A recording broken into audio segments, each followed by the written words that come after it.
నమస్తే welcome to 9 TV Telangana news. Nizamabad rural Sirikonda మండలంలో గ్రామ పంచాయతీ సర్పంచ్ ఎన్నికలు నేడు ప్రారంభమయ్యాయి.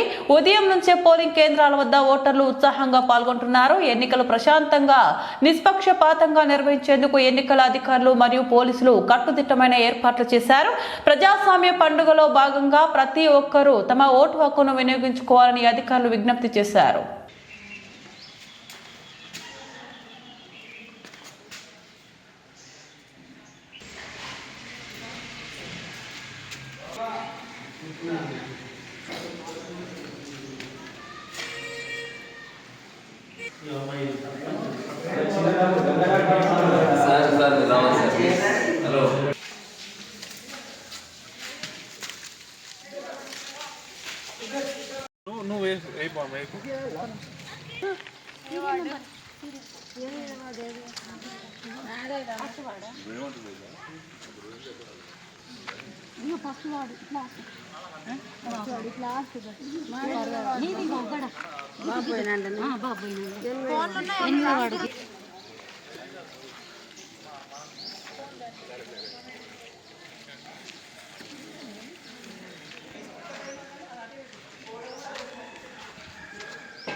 సుధారెడ్డి